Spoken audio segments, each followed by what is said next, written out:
بسم الله الرحمن الرحيم، والصلاة والسلام على أشرف المرسلين سيدنا محمد النبي الأمي وعلى أهله وأصحابه أجمعين. ازيكم يا حبايبي؟ طبعا واضح من الفيديو احنا عملنا ايه.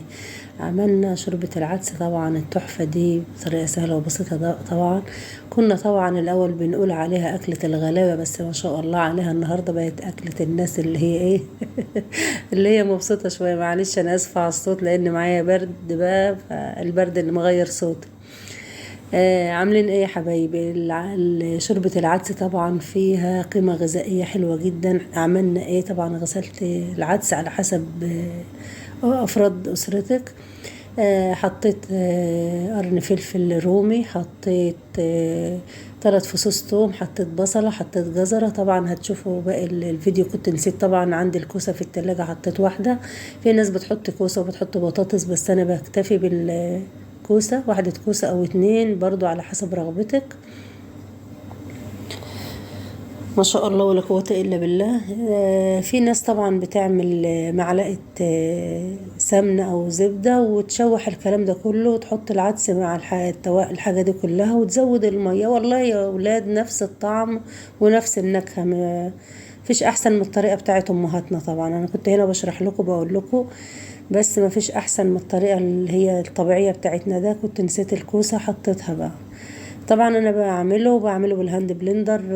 عندك بقى خلاط ماشي، عندك الهاند بلندر ماشي، الموجود المتاح عندك اعملي بيه. طبعا عدس، بصل، 3 فصوص توم، فلفل رومي، حابه تحط سبايسي حط واحد، عندك هريسه شطه حط حته بتخليها تحفه على فكره. البصله طبعا، جزرتين او واحده، المتاح برضو عندك على حسب ما بتحطي برضو.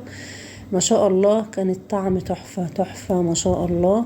بألف هنا وشفا طبعا للي اكل منه. هنا بقى طبعا عدس، يبقى لازم ايه؟ رز. انا بحب الرز الابيض معاه بصراحه. حابه تعملي رز بشعريه ماشي، حابه تأمري شويه عيش كده او تنشفي شويه عيش كده في الفرن عندك عادي، بيبقى حلو. في ناس بتحبه بالعيش وفي ناس بتاكله فته. انا بصراحه اللهم صل على النبي بحبه بالرز. عملته هنا بالهاند بلندر معاك اهو. ما شاء الله ما اخدش وقت معايا خالص. وعملنا بقى فصين توم او 3 فصوص توم تاني بمعلقه زبده بقى ما شاء الله. وحطيت التوابل على هنا. كنت حطيت الزبده وحطيت التوم زي انتم ما انتم شايفين معايا. التوم انا انتوا شفتوه في الفيديو قبل كده. انا عامله التوم في الكبه وحطاه في برطمان ومزوداه زيت. تاخدي الزيت ده بقى، عايزه اقول لكم شويه الزيت اللي بتاخدوهم من على التوم دول تحفه تحفه ما شاء الله. خدت معلقه زيت على على مكعبين الزبده ده. والتومه بتاعتنا حطيت التوابل بقى، شطه، كمون، كزبره، شويه بابريكا. حطيت ده كلته مع الزبده. الريحه طلعت ما شاء الله. حطيتها على العدس. عايزه اقول لكم والله كان تحفه ما شاء الله، كان حلو جدا. والشكل بتاعه شوفوا ما شاء الله. ما بصي ما تكتريش توابل عشان كتر التوابل هتغمق معاك العدس. ما شاء الله ولا قوة الا بالله. يلا يا حبيب قلبي، اللي ما عملش اشتراك يعمل اللايك الجميل، ويا رب يوفق الجميع.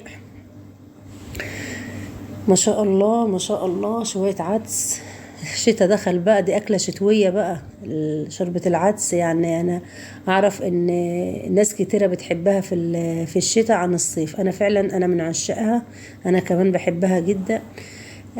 بس ولادي بقى هم اللي مش بيخلوني أعمل الحاجات دي كتير. فكانت حلوة الأكلة، كان حلوة. ولازم يا أولاد يوم كده ويوم كده، الأيام بتمشي وانتوا عارفين الأيام كتير. ربنا يوفق الجميع يا رب. كده كنت خلصت طبعا. غسلنا البصل اخضر بقى ما شاء الله، وفجل وجرجير والعيش طبعا معانا. العيش البلدي هو اللي حابب ياكل بعيش، والليمون والليمون لو حب حد يعصر الليمون عليه. انا بحبه طبعا من غير ما اعصر عليه ليمون.